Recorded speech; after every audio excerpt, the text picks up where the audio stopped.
Hello everybody, welcome back to new Gorilla Tag tutorial. In today's tutorial, I'm going to show you how to add advanced tag to your Gorilla Tag. So last time I made a tutorial about how to add tag, but this time it's going to be advanced tag. So first of all, you want to jump into this tutorial, link for that is in the description. You want to go here and take the latest version, being the 2.8 release. Take this, import that into game, and then make sure to also have Photon, because this is all networked. Of course, how else should it be? So, first of all, there are 3 scripts in there. One is for the tag manager, which we're just going to make right now, so tag manager. And we want to add on the tag manager right here. Now you want to add on the photon view. Oops, now how do I type photon view? Photon view, like this. And drag this into here. And then you have the end time is basically when everybody's getting, when everyone is tagged. This is the amount of time it's going to wait to start a new round. For me, let's do like 3 seconds. People need to start the round. That's just how many people need to be connected to this lobby for the round to start. So I will do, for example, 3 or maybe even 2, but that just depends on yours. Now here's the new stuff.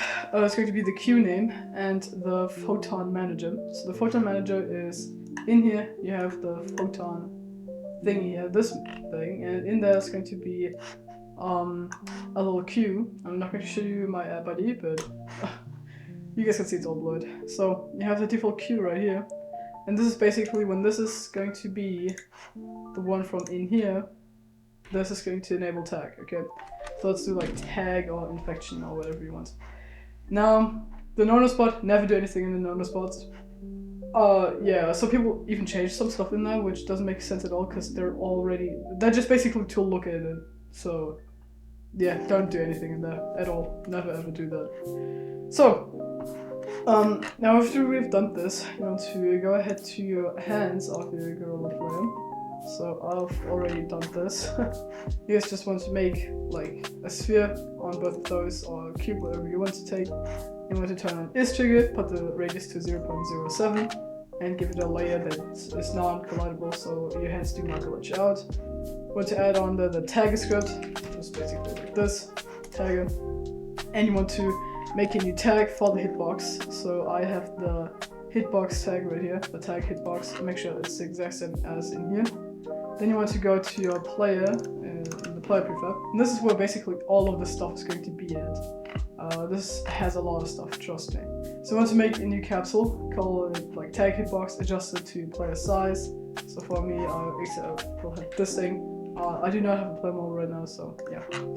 Now add on the tag hitbox script, add on the audio source for the round stuff, for the tag sound I mean. And then you have the photon view right here. Also make sure to have this. So on the tag hitbox, you want to put in the PT view, being the photon view, so drag this up into here. You have the tag sounds, it's basically when you get tagged, it's going to play this audio, and it's going to play it on the audio source right here. So it's basically just going to change the audio clip to a random one of those, and then going to play it. So you can adjust the settings as you like it. Then you have the use tag freeze, is basically the rule if you should have tag freeze or not. If you have tag freeze, you need to make sure that you have this thing here. So one thing, also you can only use speed boost when tag freeze is enabled. That's just because else it's not going to find the Gorilla Player. No, wait. No, I think, okay, no, I'm wrong. I'm sorry, I'm real stupid. But basically you want to set the Gorilla Player name in here, which is basically the one from the scene. So in here, the Gorilla Player is called like this for me. It has the player script on. You need to make sure it has the player script to make that work. Go to your hitbox and put in the name of it, so like this. Now, the tag freeze time is basically how long tag freeze is going to be enabled. If you have speed boost, this is going to add the speed to it and not set it to that, which is basically like on the Gorilla Player here. It's going to increase the stuff that you have instead of setting it to the number that you set in here. I think that's pretty simple to understand. But if you use this, make sure that you also have the Gorilla Player name up here set correctly. Yeah, like and freeze tag. So yeah. Now when tagged is basically, for example, like the particles. So when you're going to get tagged, it's going to enable this stuff. I have to burn the thing here, which is basically a little particle system I made for like tag kind of stuff. I don't know why it's so small. I don't know why it looks like this, because this is not even tagged for me, but that works. It also works with the disable one. So when tagged, it's going to disable those stuff if you want to have it at least. I cannot remove it, which is pretty weird. What? I don't know why it did do that, but okay. So the tag disable, yeah, just like this, and when not tagged, it's going to do the reverse thing of just going to, when you're not getting tagged, so when you're basically just normal monkey, that's going to be disabled, and this is going to be when, yeah, being tagged, it's going to disable or enable right here. You know, pretty simple to understand. The player renderer, you want to click plus here. I have the player renderer right here.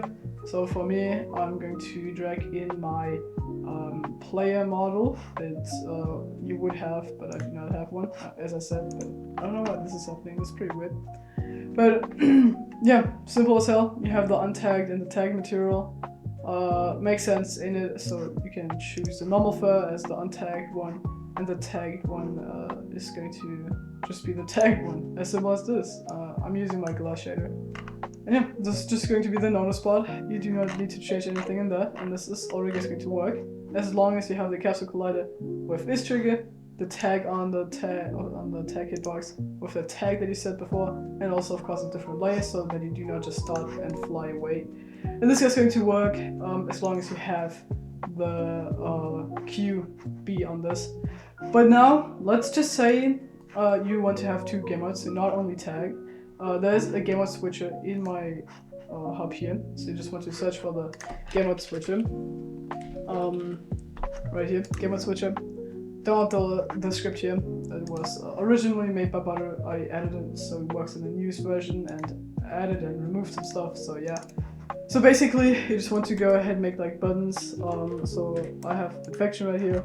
So if you have infection, the tag is going to be hand tag, because this is basically what the hand is going to collide with. The game mode name is basically going to be the new game mode, so I have it on tag, and my tag hitbox, so like my actual tag hitbox, which is right up here, inside of my tag manager, right here.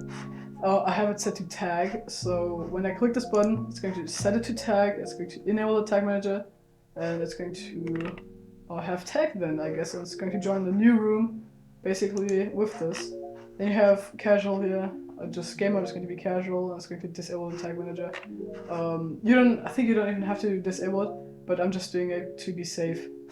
So yeah, as simple as this is. And then of course the manager is going to be the Photon VR manager. Yeah, I hope you like this tutorial. Bye bye and love you all.